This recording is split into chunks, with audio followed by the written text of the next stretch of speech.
they called us in Milwaukee. They called us in, and it was probably about this time of year, maybe even a week or so later. They needed more wood. And Eddie Lumbert, who sat right next to the Woodlands manager, and Eddie's job was scheduling all wood into the mills everywhere. And all the scaling department all reported, mill scaling all reported to him. And he got up and he said, "We need more wood."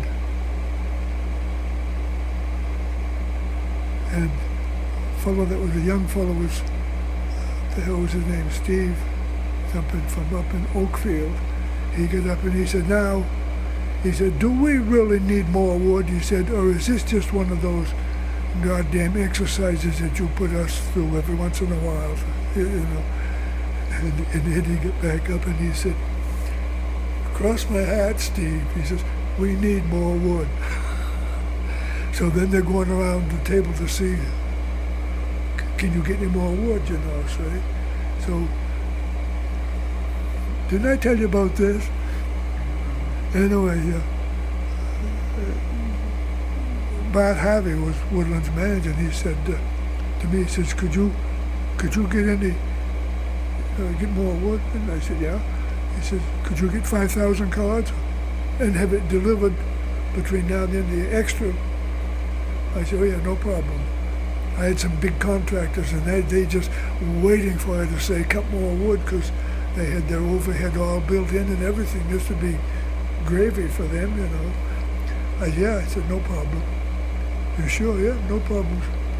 I said, well, pretty soon, Orville, I think it was, said, well, so-and-so, some big contractor in the rooster, he said, he's not going to get his wood this year.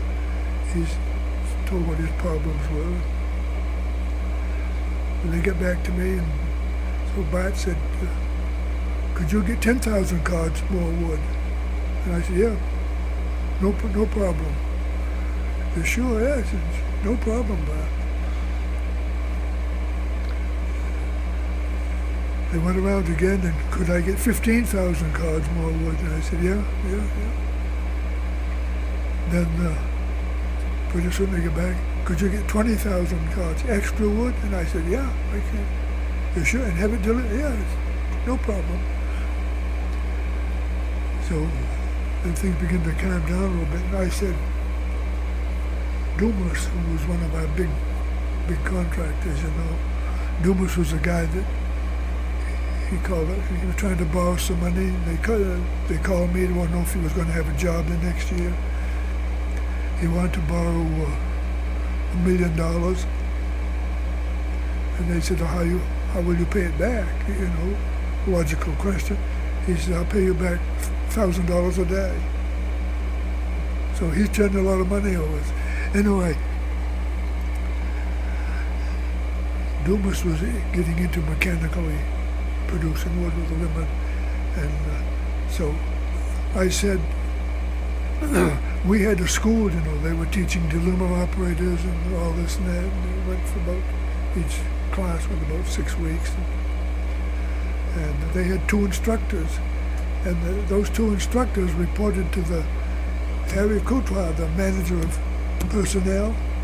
Well, Harry was a frustrated co-op. That's what he really wanted to be. He had been a co-op, but I asked, he talked to me so much, but I said, well, why don't you do that work? And then Harry, he said, it doesn't pay enough. So anyway, but these training people reported to Harry, see. So while I'm sitting there and I'm thinking about, 20,000 cards of wood, what can we do? I said, Dumas, I said, the weak link in his whole production chain is delimbing, getting the limbs. I said, we've got some delimbers that we're not using, company delimbers. I said, we could take one up there for Dumas to use. It would help him speed up his production. Yeah, someone said, that's anything, that'll help, we want to do. I said, now, it just seems to me his operators are not trained the way ours are, you know. I don't know how he trained them, but I said, you know, I said, it seems to me that as much as one of those machines costs Great Northern $750,000 or there, but I said, we should have one of our training people go up maybe one day a week, kind of help their operators out, give them a little instruction and see how the machine's being used, you know. And you know what, Harry, he's sitting right beside me, and you know what he said?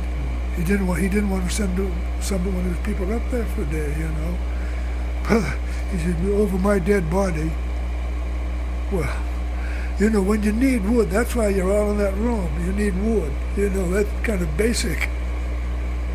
And so, anyway, Bart said, well, do whatever you have to do or something like that.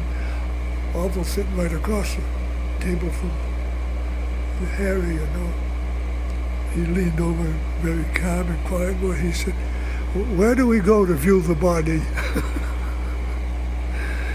And Bob Bartlett, who was president of Great Northern, he referred to Orville as the quiet giant of Aroostook County. Yeah, poor Orville's dead. I see his picture up there, that lodge.